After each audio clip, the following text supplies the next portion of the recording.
का है भौजी? अरे जिंदगी भर ही पढ़ाइए करबा कि सदियों बियाह करबा, सब कर शादी बियाह हो गइल आ तो हर बार और झर गइल, कहिया करबा? अरे का बताइए भौजी, शादी से हमार मन टूट गइल बा। काहे हो? अरे देखा थे आजकल के मेहरारू के का हाल चाल बा। अरे कैसन हाल चाल हो? अरे एक से पेटे नहीं खे भरते भौजी। का भाई? बतावत है, सुना सुनावा।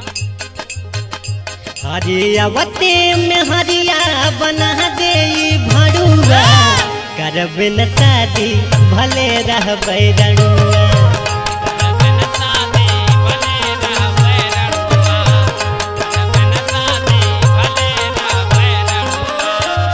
हे भले रह बैरनुआ, भले रह बैरनुआ, करब न शादी भले रह बैरनुआ।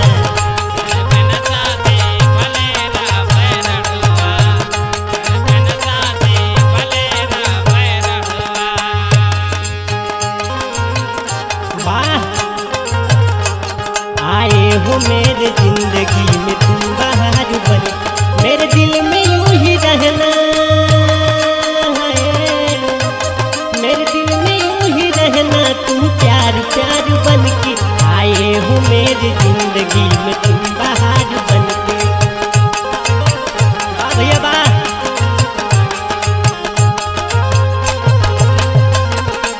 अरे दिया बछरू।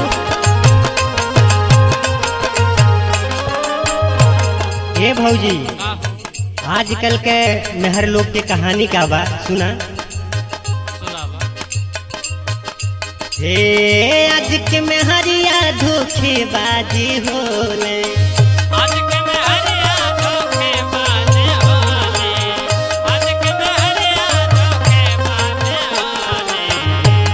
और सुना भौजी, सुनावा। एक से न पेट भरई दूसरा से बोले, दूसरा से बोले हो, दूसरा से बोले, दूसरा से बोले हो, दूसरा से बोले।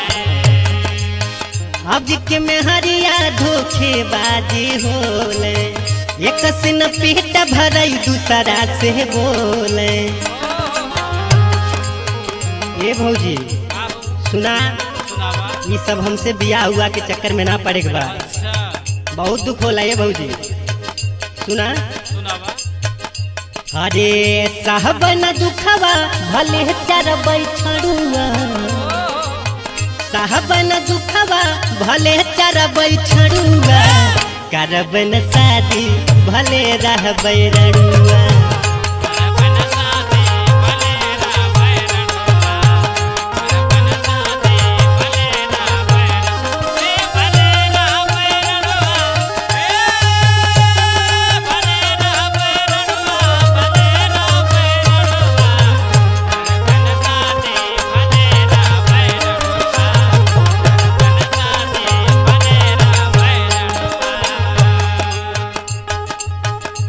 ये भौजी का हो देर बबुआ? इतने दुख ना बा।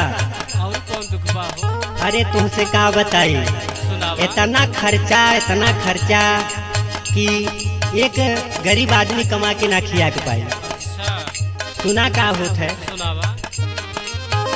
अब के मेहरिया बड़ा खर्चा करावे, अब के मेहरिया बड़ा खर्चा करेले, खर्चा करेले हो, खर्चा करेले। हे मजा करे घर में मर्दा बहरा कमावे, बाहर कमाले मर्द बाहर कमाले, बाहर कमाले मर्द बाहर कमाले। अब के मेहरिया बड़ी खर्चा करावे, मजा करे अपना मर्दा बहरा कमावे। आगे सुनाए भौजी, सुनावा। हे कहल वीरेंद्र ना बनब गुलाम जोरुआ, हे कहल वीरेंद्र ना बनब गुलाम जोरुआ, करब न शादी भले रहबै रड़ुआ।